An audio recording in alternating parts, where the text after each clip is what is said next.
फिर से लेकर आ चुके हैं आप लोगों के लिए सुबह की सभी ताज़ा और बड़ी खबरें। एक एक कर आपको सारी खबरों की जानकारी देंगे आज देश दुनिया में क्या कुछ हो रहा है। दरअसल दोस्तों, सबसे पहली जो बिग ब्रेकिंग निकलकारी, किसान नेता राकेश टिकैत बोले 14 को लौट जाएंगे वापस घर। जी हां दोस्तों, 13 को माथा टेकने जाएंगे गुरुद्वारे। इसके बारे में आपको विस्तार से बताएंगे। वहीं पर दोस्तों अगली बिग ब्रेकिंग में हम आपको बताएंगे योगेंद्र यादव का भाजपा पर आखिरी बार हमला। बोले आखिरकार किसानों ने बता दिया कि किसान से बड़ी ताकत कोई और सी नहीं है। जी हां, सब लोग झुकते हैं, बस झुकाने वाला चाहिए। इसके बारे में आपको विस्तार से बताएंगे। वहीं पर दोस्तों सुब्रमण्यम स्वामी ने भाजपा के खिलाफ खोला मोर्चा। बोले फिलहाल सीडीएस विपिन रावत की मौत के पीछे चीन का हाथ। जी हां, एक बड़ी साजिश रची गई है क्योंकि वो चीन के खिलाफ खुलकर बोला करते थे। इसके बारे में भी आपको विस्तार से बताएंगे। वहीं पर दोस्तों अगली बिग ब्रेकिंग में हम आपको बताएंगे दोस्तों शिवसेना लड़ेगी कांग्रेस के साथ।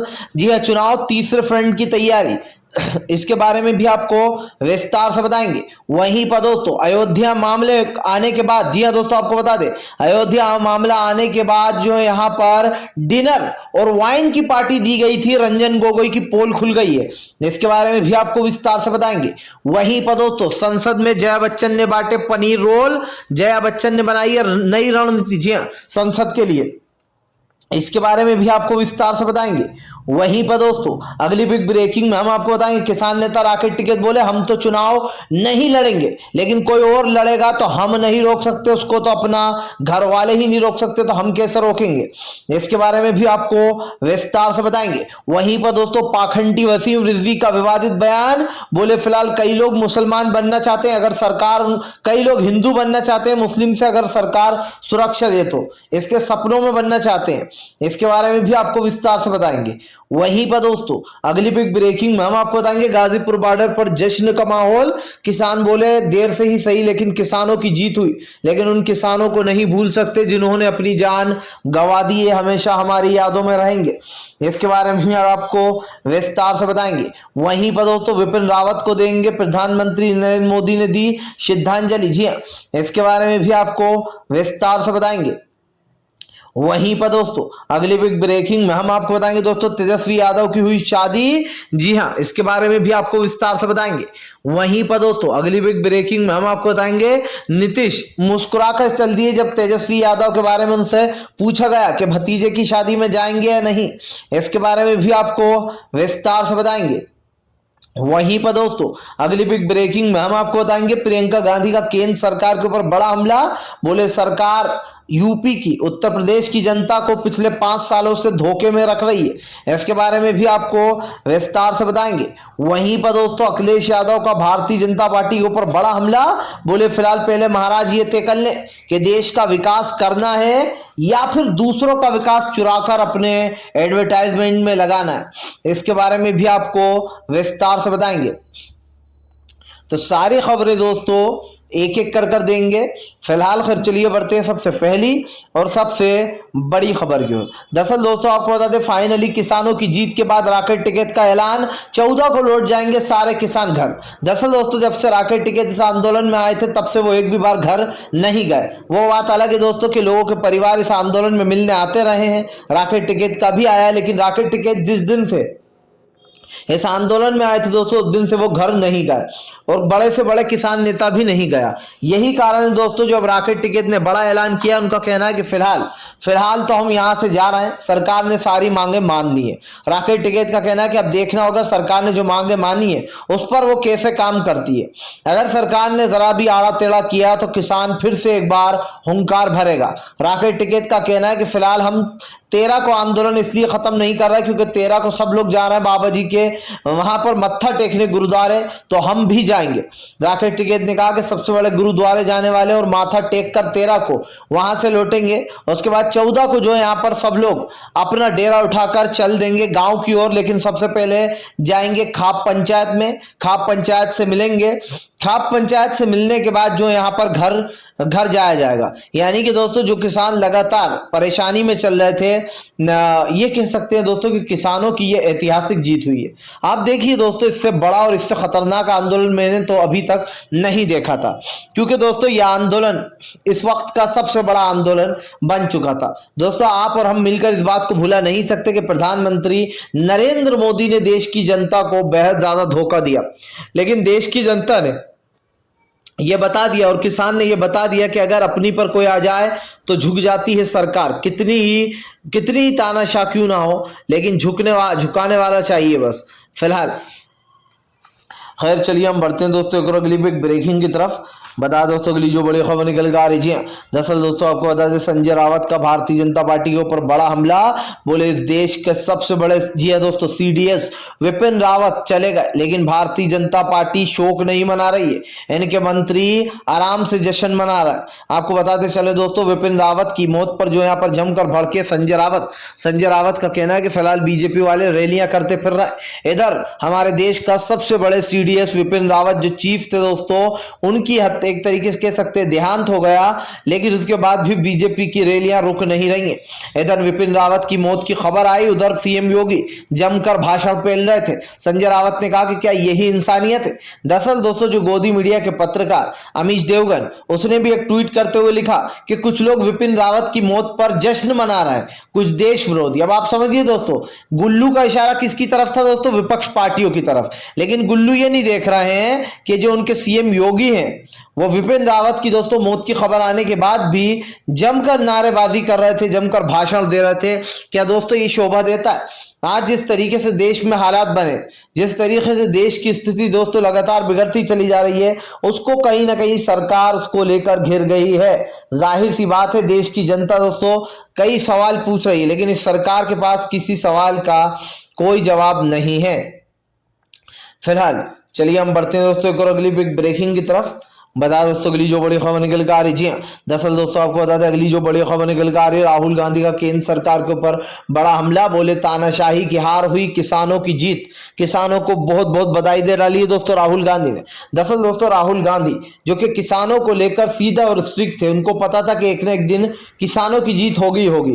राहुल गांधी ने दोस्तों सभी किसानों को बहुत बहुत बधाई दी है। राहुल गांधी का कहना है कि यह आंदोलन लंबा चला, लेकिन इस आंदोलन को देखने में आपको बता दूं राहुल गांधी ने कहा कि मुझे इस आंदोलन को देखने में इसलिए मजा आया क्योंकि जो सरकार कहती थी कि हम नहीं झुकेंगे, हम कृषि कानून वापस नहीं लेंगे, किसान चाहे कितने दिन बैठे, आखिरकार उस सरकार को भी झुकना पड़ा।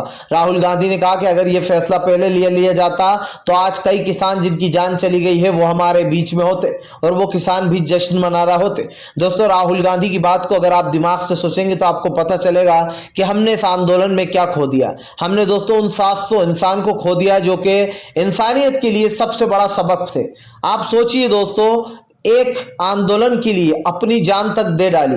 दोस्तों आज लोग जान की बात तो छोड़िए, आजकल लोग पैसा देने में भी डरते हैं और इन्होंने तो अपनी जान तक दांव पर लगा दिया आंदोलन के लिए।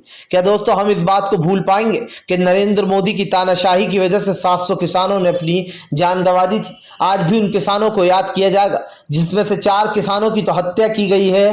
खुद जो है यहाँ पर बीजेपी नेता के बेटे द्वारा गाड़ियां चढ़ा दी गई थी चारों पर। जाहिर सी बात है दोस्तों, उत्तर प्रदेश के चुनाव के बाद बीजेपी उसको आशीष मिश्रा को जेल से निकालने की पूरी कोशिश करेगी और आप देख लेना धीरे धीरे कर अगर बीजेपी की सरकार आ जाएगी तो ये केस भी बंद हो जाएगा। लेकिन इस बार इसीलिए उत्तर प्रदेश की जनता किसी भी हाल में बीजेपी को सत्ता में नहीं आने देगी। सबसे बड़ा रीजन आपके सामने, न महिलाएं खुश हैं, ना आम जनता खुश है, ना किसान खुश है। और ये साफ हो जाता है कि फिलहाल किसान यहां से उठ के जरूर जा रहा है, लेकिन उसको पता है कि बीजेपी ने उसके साथ क्या किया है और वो बीजेपी को वोट कभी भी नहीं देगा दोस्तों, किसी भी हाल में नहीं देगा, क्योंकि यही कहता है इतिहास के फिलहाल जैसे को तैसा। फिलहाल खैर चलिए हम बढ़ते हैं दोस्तों और अगली ब्रेकिंग की तरफ। बता दोस्तों अगली जो बड़ी खबर निकल कर आ रही है दोस्तों, सुब्रमण्यम स्वामी ने खोला भारतीय जनता पार्टी के खिलाफ मोर्चा। बोले फिलहाल विपिन रावत की मौत में साजिश हुई है। जी हाँ, उनको साजिश के तहत मारा गया। दरअसल दोस्तों विपिन रावत की जो हादसा हुआ है उसको हादसा न कहते हुए सुब्रमण्यम स्वामी ने इसको जो है यहाँ पर एक शातिर प्लान बता दिया।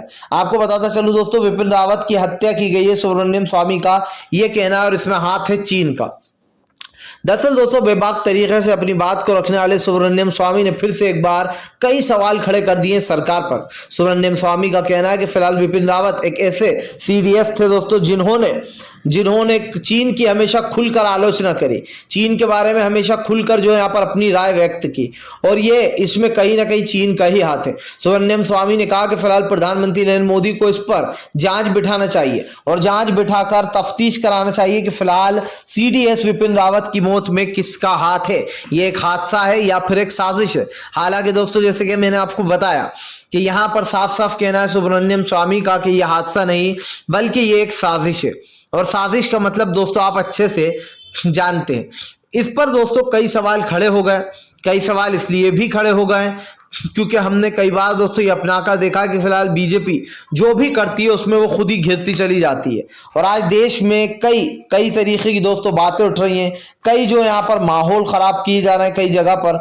तो इस बात को तो दोस्तों हम झुटला नहीं सकते कि प्रधानमंत्री नरेंद्र मोदी के राज में पूरी तरीके से अंधेर नगरी चौपट राजा है, और इसीलिए चीन के मुद्दे पर फिर से एक बार दोस्तों आपको बता दें घेर लिया। जी हाँ, जाहिर सी बात है सुब्रमण्यम स्वामी की बातों में दम तो है, क्योंकि उन्होंने दोस्तों चीन के मुद्दे पर हमेशा मोदी सरकार को घेरा है और ये कहा है कि फिलहाल जो मोदी सरकार है वो जो है यहाँ पर, जाहिर सी बात है कि सुब्रमण्यम स्वामी की इन बातों को सुनने के बाद नरेंद्र मोदी की सरकार सोच में पड़ जाएगी कि फिलहाल सुब्रमण्यम स्वामी किस मिट्टी के बने, क्योंकि दोस्तों बीजेपी जितना उन्हें डराने की कोशिश करती है वो उतना ही उभर कर बोलते हैं। फिलहाल खैर चलिए हम बढ़ते हैं दोस्तों एक और अगली बिग ब्रेकिंग की तरफ। बता दोस्तों अगली जो बड़ी खबर निकल कर आ रही, किसानों की जीत के बाद दोस्तों बोले योगेंद्र यादव, बोले किसानों की कड़ी तपस्या के बाद जो यहाँ पर यह आंदोलन सक्सेसफुल हुआ।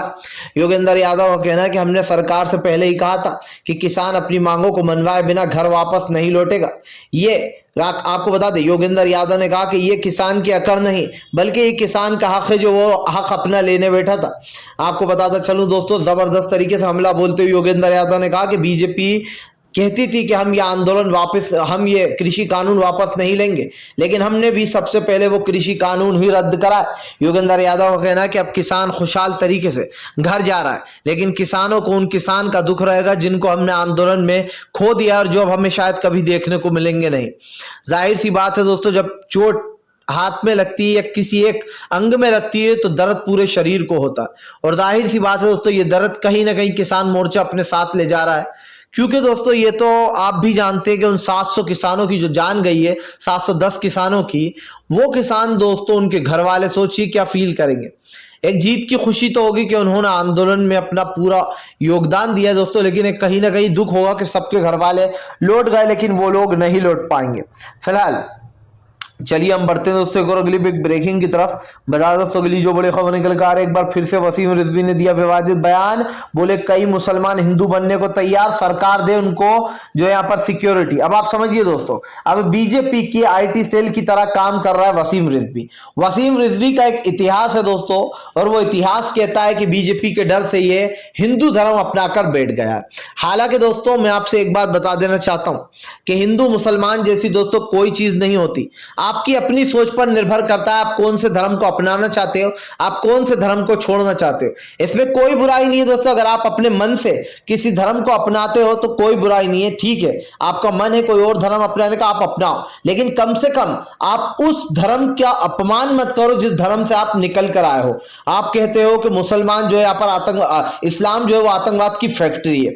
अब सोचिए दोस्तों, एक तरफ जब वसीम रिजवी ने अपना धर्म परिवर्तन कर लिया तो कुछ नहीं कहा जा रहा, लेकिन दोस्तों ये वही सीएम योगी है जो अभी 4 दिन पहले तक गला फाड़ फाड़ के चिल्ला रहे थे कि मुसलमान जो है वो लोगों के जबरदस्ती धर्मांतर करा रहा है। जबकि दोस्तों जब जिन जिन लोगों से पूछा गया उन्होंने खुद ने कहा कि हमने अपनी मर्जी से धर्मांतर किया है। सबसे ज्यादा लोग दोस्तों क्रिश्चियन बने धर्म परिवर्तन करके, जो सबसे ज्यादा हिंदू लोग हैं दोस्तों वो धर्म परिवर्तन कर कर हमारे हिंदू भाई, बहुत सारे लोग ऐसे हैं जिन्होंने क्रिश्चियन में अपने आप को कन्वर्ट कर लिया।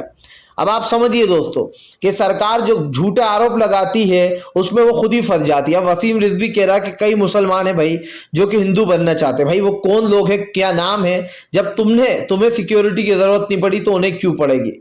लाओ सामने किसको धर्म परिवर्तन करना है। जाहिर सी बात है दोस्तों कि सब आजाद इंडिया है, ये सब लोग अपनी मर्जी से फैसला ले सकते हैं। किसी को भी धर्म परिवर्तन करना है या कुछ भी करना है, वो अपनी मर्जी का बादशाह है, वो कुछ भी कर सकता है। लेकिन कम से कम हमारे हिंदू और मुस्लिम भाइयों को मत लड़वाओ। कम से कम अपनी गंदी राजनीति का हिस्सा हमारे हिंदू और मुस्लिम, सिख, ईसाई जितने भी धर्म है उनको अपना निशाना मत बनाओ। क्योंकि दोस्तों आप देखिए, पहले हिंदू वर्सेस मुसलमान था, किसान आंदोलन में दोस्तों हिंदू वर्सेस सिख हो गया, और उसके बाद हिंदू वर्सेस ईसाई हो गया। यानी कि बीजेपी सिर्फ एक प्रोपेगेंडा लेकर चलती है कि उसको किस तरीके से लोगों को टारगेट करना है। वसीम रिजवी के ऊपर दोस्तों अयोध्या जमीन मामले का काफी बड़ा घोटाला है। करोड़ों रुपए की जमीन इसने ट्रस्ट बहुत सस्ते में खरीद ली थी, जिसके बाद वसीम रिजवी के जेल जाने के दिन करीब आ गए थे। और यही कारण है कि बीजेपी को खुश करने के लिए, मोदी सरकार की चरण वंदना करने के लिए उसने हिंदू धर्म अपना लिया। ये बताता है दोस्तों कि बीजेपी किस तरीके से लोगों का माइंड डाइवर्ट करती है। फिलहाल खैर चलिए हम बढ़ते हैं दोस्तों एक और अगली बिग ब्रेकिंग की तरफ। बता दोस्तों अगली जो बड़ी खबर निकल कर आ रही। जी हाँ, दरअसल दोस्तों आपको बता दें गाजीपुर बॉर्डर पर दोस्तों खुशी की लहर दौड़ी। किसानों ने कहा सरकार को झुका कर जा रहा है, सर उठाकर जा रहा है और सरकार का सर झुकाकर जा रहा है। ये उन किसानों की सजा है जिन किसानों को सरकार की वजह से हमने खो दिया। किसानों ने कहा कि फिलहाल आंदोलन भले ही खत्म हो गया, लेकिन सरकार के खिलाफ की लड़ाई खत्म नहीं होगी। आपको बता दोस्तों कई किसानों का कहना है कि फिलहाल वो बीजेपी को अब भी माफ नहीं करेंगे, क्योंकि उन्होंने कई किसानों को खो दिया। जाहिर सी बात है दोस्तों, भाजपा को लग रहा है कि अब किसान समुदाय जो है वो उसको वोट दे देगा, किसान का जो जाट लैंड है। लेकिन दोस्तों जाहिर सी बात दिखाई दे रही है कि कृषि कानून खत्म होने के बाद भी दोस्तों किसान पीछे हटने वाले नहीं है। किसान को दोस्तों पता है कि उसको किस ओर जाना है। किसान आंदोलन दोस्तों एक ऐसा आंदोलन बन चुका था जो कि सरकार के नाक में दम कर रखा था, और सरकार अब किसान आंदोलन को और बर्दाश्त भी नहीं कर पा रही थी। यही कारण दोस्तों जो सरकार ने कृषि कानूनों को वापस ले लिया, यहां तक कि किसान की एक एक छोटी से छोटी और बड़ी से बड़ी मांग को भी मान लिया गया। यानी कि बीजेपी एक चीज समझ चुकी थी कि उसको इस आंदोलन में भारी हर्जाना भुगतना पड़ेगा। और यही बात है दोस्तों जो देश के किसान ने एक बार फिर से बता दिया कि अगर किसान अपनी पर आ जाए तो वो अच्छे से अच्छी सरकारों को झुकाना जानता है। फिलहाल तो चलिए हम बढ़ते हैं दोस्तों एक और अगली बिग ब्रेकिंग की तरफ। बता दोस्तों अगली जो बड़ी खबर निकल कर आ रही है दोस्तों आपको बता दें, प्रियंका गांधी का केंद्र सरकार के ऊपर बड़ा हमला। बोले उत्तर प्रदेश की जनता को 5 साल से धोखे में रख रही यूपी की योगी सरकार। महिलाओं को आरक्षण नहीं, बच्चों को नौकरियां नहीं, बेरोजगार युवा घूम रहे हैं। जी हाँ, पढ़ाई को लेकर बच्चों को कोई सरकारी जो योजना का फायदा नहीं। प्रियंका गांधी ने कहा कि सबसे पहले उत्तर प्रदेश को सुधारने की जरूरत है और उत्तर प्रदेश को हम सुधारेंगे। प्रियंका गांधी ने कहा कि फिलहाल केंद्र सरकार अपना झूठ बोलती रहे, लेकिन देश की जनता देख रही है कि फिलहाल ये सरकार कर क्या रही है। जाहिर सी बात है दोस्तों कि सरकार जिस तरीके का रवैया अपनाया है स्टूडेंटों के साथ, वो कहीं ना कहीं सरकार की सबसे बड़ी गलती रही है। किसान आंदोलन हो या फिर दोस्तों उत्तर प्रदेश का मामला हो, सरकार दोनों ही मामले में फेल रही। उत्तर प्रदेश में पिछले 5 साल में योगी आदित्यनाथ ने दोस्तों कोई ऐसा काम नहीं किया जिसको गिनवाया जा सके। आप देखिए, पहली बार एड छपवाया जो है यहाँ पर उत्तर प्रदेश की योगी सरकार ने, तो उसमें क्या किया दोस्तों, ममता बनर्जी का फ्लाईओवर लगा दिया, मां फ्लाईओवर, जो कि वहां का बंगाल का सबसे फेमस फ्लाईओवर है। अमेरिका की सड़कें लगा दी, बड़ी बड़ी बिल्डिंगें लगा दी गई। योगी की चोरी पकड़ी गई कि भैया तो दूसरों का विकास चुरा कर आप लगा रहा हो। अभी हाल ही में फिर दोस्तों एक एड छपवाया, उस एड में दोस्तों तेलंगाना के जो बांध की फोटो थी वो दे डाली विकास के नाम पर, लोगों ने उसकी भी पोल खोल दी। यानी कि दोस्तों योगी आदित्य के पास पिछले 5 सालों में विकास के नाम पर ठेंगा बताने को है। ये फ्लाईओवर भी जो बना है दोस्तों, जो यहां पर उद्घाटन किया था अभी, वो भी अखिलेश यादव की वजह से बन गया, वरना मुझे नहीं लगता कि बीजेपी ये भी बनवाने वाली थी। फिलहाल खैर चलिए हम बढ़ते हैं दोस्तों एक और अगली बिग ब्रेकिंग की तरफ। बता दोस्तों अगली जो बड़ी खबर निकल आ रही, तेजस्वी यादव चढ़ गए घोड़ी दोस्तों, परिवार वालों ने दिया आशीर्वाद। दरअसल दोस्तों आपको बता दें अब तेजस्वी यादव की जो यहाँ पर शादी हो गई। तेजस्वी यादव के शादी होने के बाद दोस्तों उनको सभी लोगों ने बधाई दी है। लेकिन दोस्तों आपको बता दें तेजस्वी यादव की जो वाइफ है वो जो है क्रिश्चियन है और उनका नाम है दोस्तों एलेक्सेस। बताया जाता है दोस्तों पहले ये जो यहाँ पर हिंदू धर्म हुआ करता था इनका, बाद में इन्होंने जो यहाँ पर क्रिश्चियन धर्म जो है वो अपना लिया था। 2 साल से दोस्तों जो है यहाँ पर तेजस्वी यादव की एलेक्सेस से दोस्ती थी। उसके बाद परिवार वालों ने अब इन दोनों का आशीर्वाद देखकर एक दूसरे के साथ शादी के बंधन में बांध दिया। यानी कि दोस्तों काफी तेजस्वी यादव की शादी का सबको इंतजार था। वहीं दूसरी तरफ दोस्तों आपको बता दें तेजस्वी यादव के बारे में जब नीतीश से सवाल पूछा गया कि भतीजे की शादी हो गई है, अब क्या आशीर्वाद देंगे या नहीं, तो यहाँ पर जो नीतीश थे वह हंसते हुए निकल गए। यानी कि दोस्तों तेजस्वी घोड़ी चढ़ गए, नीतीश सरकार खुश है। फिलहाल अगर आप भी दोस्तों प्रधानमंत्री नरेंद्र मोदी की तानाशाही को नापसंद करते हैं तो इस वीडियो को दोस्तों ज़्यादा से ज़्यादा शेयर कीजिए, लाइक कीजिए, और अगर आप हमारे चैनल पर पहली बार आए हैं तो सब्सक्राइब करने के साथ साथ पास में एक घंटी आएगी यानी कि बेल आइकन, उसको ज़रूर दबाएं दोस्तों, ताकि हमारे हर वीडियो की अपडेट जो है वो आपको मिल पाए और इसी तरह की खबरों जुड़े।